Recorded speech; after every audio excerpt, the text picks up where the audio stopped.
ఆంధ్రప్రదేశ్ రాష్ట్రంలో అభివృద్ధి అనేటటువంటిది జరగట్లేదు అని తెలుగుదేశానికి సంబంధించినటువంటి మీడియా అబద్ధపు ప్రచారాలు చేస్తున్నటువంటి సందర్భంలో గడిచిన కాలంలో అనేక నివేదికలు, అవి నీతి ఆయోగ్ ఇచ్చినటువంటి నివేదికలైనా లేదా కేంద్ర ప్రభుత్వాలు ఇచ్చినటువంటి నివేదికలైనా, అనేక నివేదికలు ఆంధ్రప్రదేశ్ రాష్ట్రంలో అత్యంత ఆనందకరమైనటువంటి రీతిలో అభివృద్ధి జరుగుతోందని చెప్పి చాలా సందర్భాల్లో నివేదికలు ఇచ్చారు. ఆ నివేదికల్లో భాగంగా జిఎస్టీ వసూళ్లు అనేటటువంటివి ఆంధ్రప్రదేశ్ రాష్ట్రంలో భారీగా పెరిగినాయనేటటువంటిది పార్లమెంటులో నిర్మలా సీతారామన్ గారు ఫైనాన్స్ మినిస్టర్ హోదాలో వారు డిక్లేర్ చేసినారు. సో గడిచినటువంటి సంవత్సర కాలంలో భారతదేశం అంతా జిఎస్టీ వసూళ్లు పెరగటం ఒక ఎత్తు, ఆంధ్రప్రదేశ్ రాష్ట్రంలో ఆ వసూళ్లు పెరిగాయి అనేటటువంటిది తప్పనిసరిగా ఆనందించాల్సినటువంటి అంశం. అదే రకంగా కొంతకాలం క్రితం నీతి ఆయోగ్ అనేటటువంటి సంస్థ ఒక నివేదిక రిలీజ్ చేస్తూ ఆంధ్రప్రదేశ్ రాష్ట్రంలో పేదరికం దాదాపు 9% తగ్గింది అనేటటువంటి నివేదిక రిలీజ్ చేసినారు.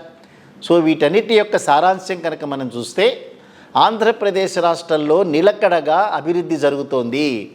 మానవ వనరుల అభివృద్ధి అనేటటువంటిది చాలా అత్యంత అద్భుతమైనటువంటి రీతిలో జరుగుతోందనేటటువంటి కేంద్ర ప్రభుత్వానికి సంబంధించినటువంటి సంస్థలే చెప్తున్నాయి.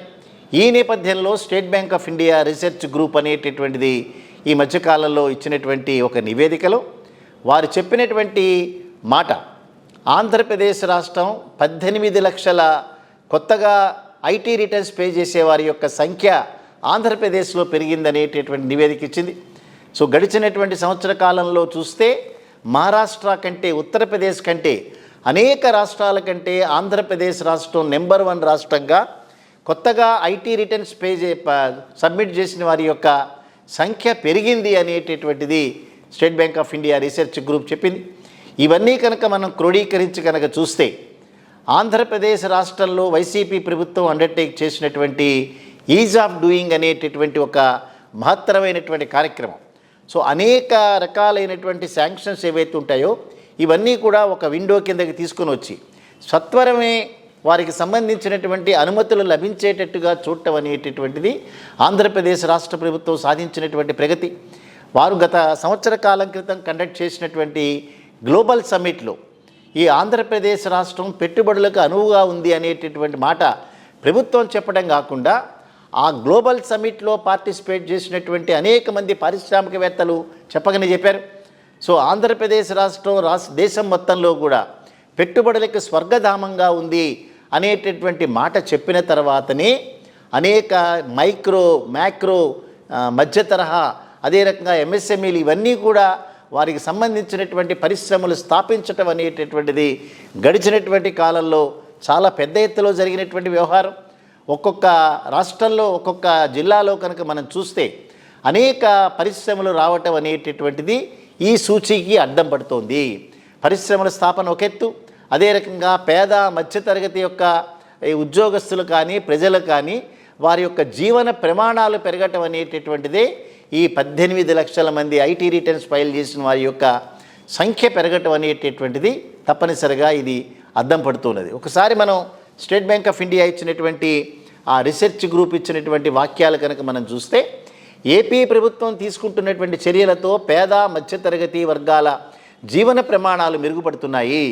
దీనికి సాక్ష్యంగా state bank of India research అనేటటువంటిది వారి యొక్క గ్రూప్ ఇచ్చినటువంటి నివేదిక రిలీజ్ చేస్తూ గడిచినటువంటి 3 ఏళ్ల కాలంలో ఏపీలో ఆదాయ పన్ను చెల్లించే వారి సంఖ్య రికార్డు స్థాయిలో 18 లక్షలు పెరిగింది.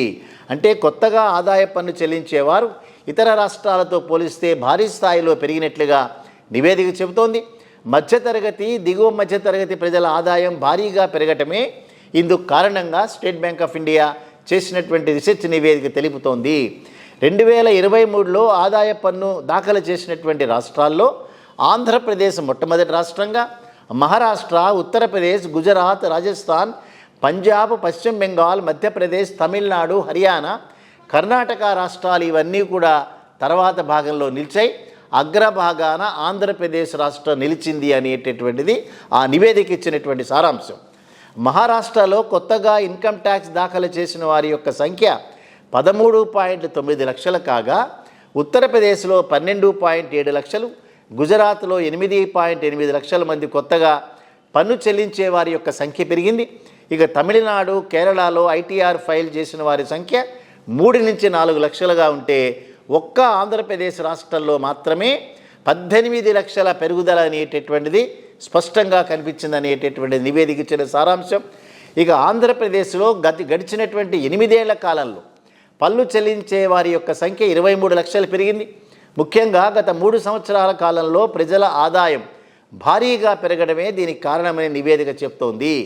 తక్కువ ఆదాయం ఉన్నవారు మధ్యతరగతిలోకి, మధ్యతరగతిలో ఉన్నవారు ఎగువ మధ్యతరగతి ఆదాయంలోకి వెళ్తున్నారని నివేదిక స్పష్టం చేసింది.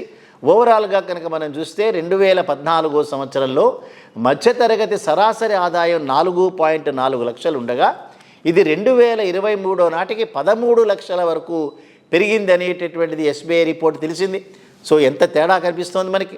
4.4 లక్షలు మాత్రమే 2014 సంవత్సరంలో జగన్మోహన్ రెడ్డి గారు వారు అధికారం తీసుకునేటువంటి నాటికి కేవలం 4.4 లక్షలు మాత్రమే మధ్యతరగతి వారికి ఆదాయం ఉంటే 2023 సంవత్సర కాలంలో అంటే జగన్మోహన్ రెడ్డి గారి ప్రభుత్వం పరిపాలించినటువంటి 4 సంవత్సరాల కాలంలో ఆ మధ్యతరగతి సరాసరి ఆదాయం అనేటటువంటిది 13 లక్షలుగా పెరిగిందని state bank of India research report ఇచ్చింది. సో వారు ఇచ్చినటువంటి రిపోర్ట్లో మరొక ఆనందకరమైన విషయం ఏంటంటే ఈ అభివృద్ధి కనుక ఇదే రీతిలో కనుక కొనసాగితే 2047 సంవత్సరం నాటికి ఈ మధ్యతరగతి ఆదాయం అనేటటువంటిది 49.7 లక్షల వరకు పెరిగే అవకాశం ఉంది అనేటటువంటి మాట చెప్పారు. సో గత 10 సంవత్సరాల కాలంలో 5 లక్షల ఆదాయం కేటగిరీ నుంచి 10 లక్షల రూపాయల ఆదాయ కేటగిరీలోకి పన్ను చెల్లించేవారు 8.1% పెరిగారు. ఇక 10 లక్షల రూపాయల ఆదాయ కేటగిరీ నుంచి 20 లక్షల ఆదాయ కేటగిరీకి వెళ్ళిన వారు 3.8%గా ఉన్నారు. కోటికి పైగా ఆదాయం కేటగిరీలో ఉన్న వారి సంఖ్య 0.02% పెరిగిందనేటటువంటిది ఎస్బీఐ ఇచ్చినటువంటి నివేదిక సారాంశం. ఇక మరొక వైపు ఇంతలా ఇన్కమ్ ట్యాక్స్ రిటర్న్ దాఖలు చేయడానికి కారణం ప్రధానంగా చూస్తే మైక్రో, స్మాల్, మీడియం సెక్టార్లో కూడా ఆదాయాలు పెరగటమేని లెక్కలు చెప్తున్నాయి.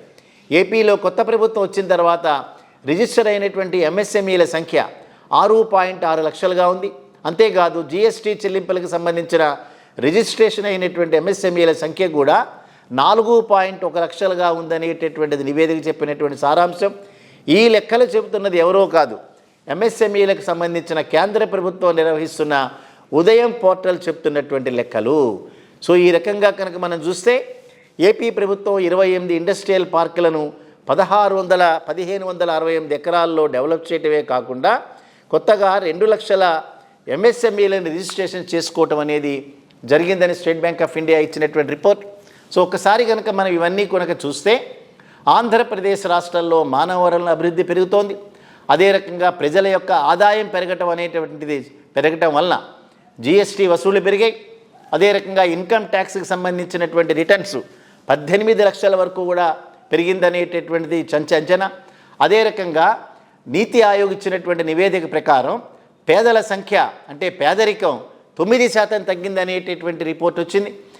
విద్య విషయంలోనూ వైద్య విషయంలోనూ అంతర్జాతీయంగా గుర్తింపు పొందటమే కాకుండా కొలంబియా యూనివర్సిటీ కానీ అదే రకంగా వైట్ హౌస్కు సందర్శించటం కానీ లేదా వరల్డ్ బ్యాంక్ సంబంధించినటువంటి ఎకానమిస్టులతో ఆంధ్రప్రదేశ్లో నాడు నేడు కార్యక్రమంలో జరుగుతున్నవి కానీ అదే రకంగా ప్రజల దగ్గరికే వచ్చి డాక్టర్ విలేజ్ క్లినిక్ అనేటటువంటి వీటన్నిటి ద్వారా ప్రజల యొక్క ఆరోగ్య సూచీని పెరగటంలో ఆంధ్రప్రదేశ్ రాష్ట్ర ప్రభుత్వం చేస్తున్నటువంటి కృషిని కేంద్ర ప్రభుత్వానికి సంబంధించినటువంటి అనేక సంస్థలు అభినందించడమే కాకుండా రాబోయేటటువంటి రోజుల్లో ఇవి మరింతగా పెరిగేటటువంటి అవకాశం ఉందని ఏదైతే రీసెర్చ్ రిపోర్టులు చెప్తున్నాయో ఇది తెలుగుదేశం పార్టీకి సంబంధించిన మీడియా చేసేటటువంటి అబద్ధపు ప్రచారాలకి ఇది చెంపపెట్టుగా పరిణమించిందంటలో కూడా ఎక్కడా కూడా ఆశ్చర్యం కానీ అతిశయోక్తి కానీ లేదు.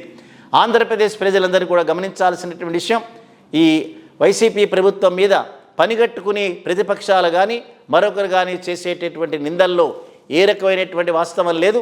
అక్కడ అభివృద్ధి అనేటటువంటిది అంచనాలకు మించి జరుగుతోందనేటటువంటిది కేంద్ర ప్రభుత్వానికి సంబంధించినటువంటి నివేదికలు ఇస్తున్నటువంటి సారాంశం.